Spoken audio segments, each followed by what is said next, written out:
ఇదే RTV app వార్తల్ని క్షణాల్లో చదివే అవకాశం ఉంటుంది. ఒక న్యూస్ పేపర్, ఒక టెలివిజన్ ఛానల్ మీ చేతుల్లో ఎప్పుడూ ఉంటాయి. ఆ జిల్లా కలెక్టర్లకి రాష్ట్రంలో ఉన్నటువంటి రైతులు ఎదుర్కొంటున్నటువంటి ఇబ్బందులు, గతంలో ఈ ప్రభుత్వం అధికారంలోకి రావడం కోసం ఎన్నికల్లో ఇచ్చినటువంటి హామీలు, ముఖ్యంగా ఇప్పుడు ధాన్యం కొనుగోలుకు సంబంధించినటువంటి దాంట్లో నష్టపోతున్నటువంటి రైతులకు సంబంధించినటువంటి అంశాలు, అలాగే క్రాప్ ఇన్సూరెన్స్కి సంబంధించి రాష్ట్రంలో ఉన్నటువంటి రైతాంగం పడుతున్నటువంటి ఇబ్బందులు, వీటన్నిటినీ కూడా ప్రభుత్వం మీద ఒత్తిడి తీసుకొచ్చేటువంటి దానికి ఆయా జిల్లాల్లో ఉన్నటువంటి పార్టీ ముఖ్య నేతలు, రైతు సంఘాలకు సంబంధించినటువంటి నాయకులు, పార్టీకి సంబంధించినటువంటి నాయకత్వం అంతా కూడా ప్రతి జిల్లా కేంద్రంలో కూడా ఒక నిరసన కార్యక్రమాన్ని నిర్వహించి కలెక్టర్లకి రిప్రజెంటేషన్ ఇచ్చేటువంటి కార్యక్రమాన్ని ఈరోజు చేపట్టడం జరిగింది. ఎన్నికలు అయిపోయిన తర్వాత వచ్చినటువంటి ఫలితాలు చూసిన తర్వాత, కూటమి అధికారంలోకి వచ్చిన తర్వాత వారికి ముందుగానే చెప్పాం, మీకు 6 నెలల సమయం ఇస్తాం. 6 నెలల హనీమూన్ పీరియడ్ అనేటువంటిది ఏ ప్రభుత్వానికన్నా ఇవ్వాల్సిందే. ఇచ్చిన తర్వాత మీరు ఇచ్చినటువంటి హామీల మీద ప్రతిపక్షంగా వైఎస్ఆర్ కాంగ్రెస్ పార్టీ ప్రజల పక్షాన పోరాటం చేస్తుంది.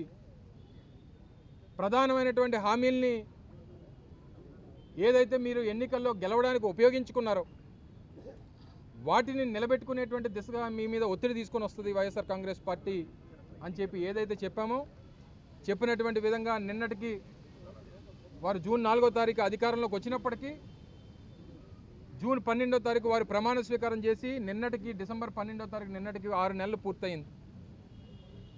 ఈరోజు కార్యక్రమాన్ని చేపట్టాం.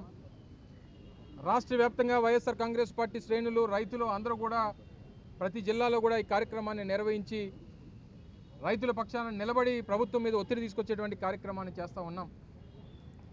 గతంలో ధాన్యానికి సంబంధించి వైఎస్ఆర్ కాంగ్రెస్ పార్టీ ప్రభుత్వంలో ఏదైతే మినిమం సపోర్ట్ ప్రైస్ 1750 రూపాయలు 74 కేజీల బస్తాకి వచ్చేదో, ఈరోజు అదే బస్తా 1400కి 1300కి దళారుల చేతుల్లో ఎక్కడ నష్టపోతామనేటువంటి భయంతో వాళ్ళని బెదిరించి, రైతులను బెదిరించి ఈరోజు మధ్యవర్తులు రాజ్యం వెళ్తూ ఉన్నారు.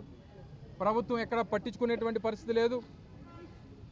ఒక చరిత్రగా రైతులకి తీసుకొచ్చినటువంటి ఆ రోజు జగన్మోహన్ రెడ్డి గారు రైతు భరోసా కేంద్రాలు ఈరోజు నిర్వీర్యం చేసి 2019 ముందుకు ఏ రకమైనటువంటి పరిస్థితులు రైతులు ధాన్యానికి సంబంధించి లేదా ఎరువులకు సంబంధించి సొసైటీల ముందు ఏ రకంగా లైన్లో నిలబడి లాఠీ ఛార్జీలు చేయించుకొని ఇబ్బందులు పడేటువంటి పరిస్థితుల దగ్గర నుంచి వారి గ్రామానికే రైతు భరోసా కేంద్రాలను తీసుకొని వెళ్ళినటువంటి గొప్ప బృహత్తరమైనటువంటి కార్యక్రమం ఆ రోజు వైఎస్ఆర్ కాంగ్రెస్ పార్టీ చేసింది.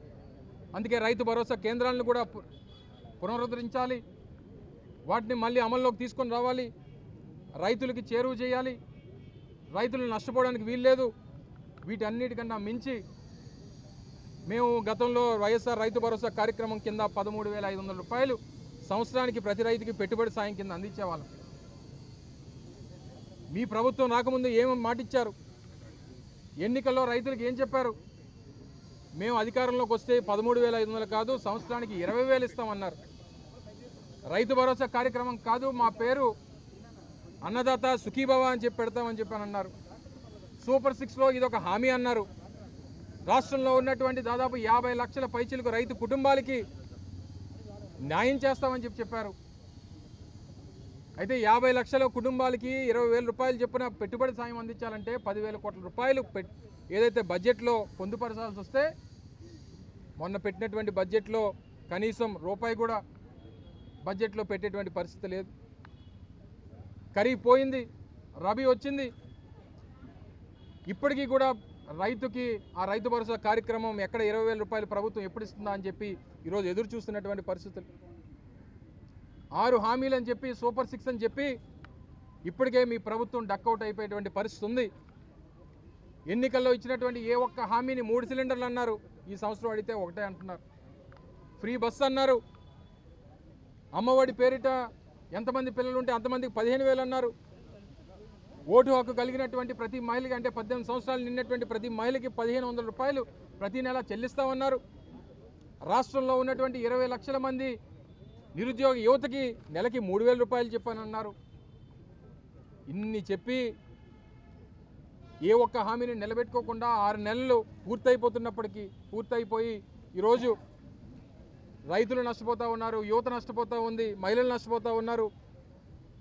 గతంలో జగన్మోహన్ రెడ్డి గారు అధికారంలో ఉన్నప్పుడు రాష్ట్రంలో ఈ 50 లక్షల మంది రైతులకి 5 సంవత్సరాల్లో 35,000 కోట్ల రూపాయలు పెట్టుబడి సాయం అందించినటువంటి ఘనత వైఎస్ జగన్మోహన్ రెడ్డి గారు అనేటువంటి విషయాన్ని తెలియజేస్తూ ఉన్నాం. ఇన్ని కార్యక్రమాలు చేస్తే ఈరోజు కనీసం కలెక్టర్లకు రిప్రజెంటేషన్ ఇస్తామని చెప్పి దాదాపు మొన్న 4వ తారీఖున మొన్న జగన్మోహన్ రెడ్డి అంటే 10 రోజుల క్రితం ప్రకటించాం. కలెక్టర్ గారికి ముందుగానే ఇంటిమేట్ చేసాం, ఇలాగా 13వ తారీఖున వస్తాం, 11 గంటలకి మీతో మాట్లాడతాం, మీకు రిప్రజెంటేషన్ మీ ద్వారా ప్రభుత్వానికి అందిస్తామంటే ప్రభుత్వం ఎంత భయపడతా ఉంది అనేటువంటి దానికి ఉదాహరణ నిన్నటితో కలెక్టర్స్ కాన్ఫరెన్స్ విజయవాడలో అయిపోతే మళ్ళీ ఈరోజు ఏదో స్వచ్ఛాంధ్ర కార్పొరేషన్ అని చెప్పి స్వచ్ఛాంధ్ర సమావేశం ఉందని చెప్పి 26 మంది జిల్లా కలెక్టర్లని విజయవాడలోనే నిలుపుదల చేశాడు ముఖ్యమంత్రి గారు. పోనీ జాయింట్ కలెక్టర్లకు ఇద్దామంటే గ్రామ సదస్సులు పెట్టి రెవెన్యూ సదస్సులు పెట్టి ఎవరిని ఉండడానికి వీల్లేదు, మీరు కలెక్టరేట్లో అందుబాటులో ఉండడానికి వీల్లేదు అని చెప్పి వాళ్ళని రెవెన్యూ సదస్సులకు పంపించేశారు. దేనికి భయపడతా ఉన్నారు? ఎందుకు సమాధానం చెప్పలేకపోతూ ఉన్నారు? మీరు చేసిందల్లా 6 నెలల్లో ఏంటి అంటే రెడ్ బుక్ రాజ్యాంగాన్ని మీరు అమలు చేయడం తప్పితే కక్షలు, మీరు చేస్తున్నటువంటి విధ్వంసం, మీరు చేస్తున్నటువంటి దౌర్జన్యాలు, దోపిడీలు, హత్యలు, మహిళల మీద జరుగుతున్నటువంటి అఘాయిత్యాలు చెప్తే మీరు 6 నెలల్లో మీరు సాధించింది ఏంటి అనేటువంటి దానికి సమాధానం చెప్పాలి.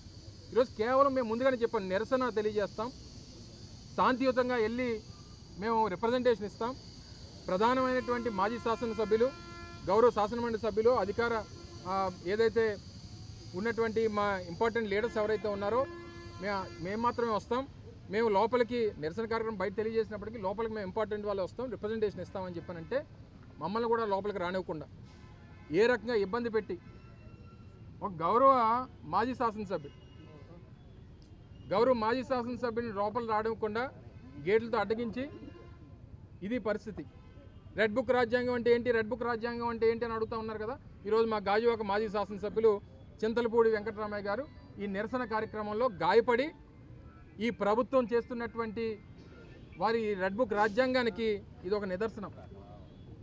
అంటే ఒక గౌరవ మాజీ శాసనసభ్యులు కేవలం ప్రజల పక్షాన, రైతుల పక్షాన ఒక రిప్రజెంటేషన్ ప్రభుత్వానికి ఇవ్వడానికి అని ముందుకొస్తే రిప్రజెంటేషన్ తీసుకోవడానికి భయం ఏంటని అడుగుతూ ఉన్నాం. ఈ స్థాయిలో పోలీసులు పెట్టి దాడి చేయించాల్సినటువంటి అవసరం ఏముందని అడుగుతూ ఉన్నాం. దేనికి భయపడతా ఉన్నారు? ప్రజలకి మీరు సమాధానం చెప్పాల్సినటువంటి అవసరం ఉంది. మీరు చేసినటువంటి పాపాలు ఒకటి అన్నీ కూడా సరే, ఎన్నికలు 5 సంవత్సరాలకు ఒకసారి వస్తాయి, 6 నెలలు అయ్యింది, ఇంకా 4.5 సంవత్సరాలు ఉంది, మీరేం మమ్మల్ని చేయలేరని చెప్పని అనుకోవచ్చు. ఏది ఏమైనప్పటికీ మీరు చేసినటువంటి పాపాలు అన్నీ కూడా ఒకదాని తర్వాత ఒకటి అన్నీ పైలప్ అవుతాయి. రేపు రానటువంటి కాలంలో ప్రజల పక్షాన మరింత బలంగా వైఎస్ఆర్ కాంగ్రెస్ పార్టీ పోరాటం చేస్తుంది. రేపు 27వ తారీఖున కూడా రాష్ట్రంలో పెరిగిపోతుంది. మీరు అందరూ చూసుంటారు. అందులో ఇప్పుడు మనం పెట్టుకున్నటువంటి ఇష్యూ కేవలం రైతులకు సంబంధించిందే. కానీ రేపు 27వ తారీఖున సిఎండి ఈపీడీసీఎల్ సిఎండి కార్యాలయం దగ్గర కూడా ఒక నిరసన కార్యక్రమం, ఒక రిప్రజెంటేషన్ ప్రభుత్వానికి అందించేటువంటి కార్యక్రమం ఉంది. అది అందరూ రాష్ట్రంలో ఉన్నటువంటి 1,60,00,000 కుటుంబాలు ఏవైతే ఉన్నాయో అందరూ కూడా భారం పడేటువంటి అంశం. రైతులకి సంబంధించినటువంటి ఈ అంశం అయితే 27వ తారీఖున కరెంటు ఛార్జీలు, రాష్ట్రంలో పెరిగిపోయినటువంటి కరెంటు ఛార్జీల మీద కూడా ఒక నిరసన కార్యక్రమాన్ని చేపట్టబోతా ఉన్నాం. ప్రజల పక్షాన నిరంతరం వైఎస్ఆర్ కాంగ్రెస్ పార్టీ పోరాటం చేస్తుంది. ఏది ఏమైనప్పటికీ ప్రభుత్వం దిగి వచ్చే వరకు రైతులకి, మహిళలకి, యువతకి, ప్రతి ఒక్కరికి న్యాయం చేసేంత వరకు వైఎస్ఆర్ కాంగ్రెస్ పార్టీ జగన్మోహన్ రెడ్డి గారి నాయకత్వంలో పోరాటం చేస్తుందన్నటువంటి విషయాన్ని మరొకసారి మీ ద్వారా ప్రజలందరూ కూడా తెలియజేస్తా ఉన్నాం.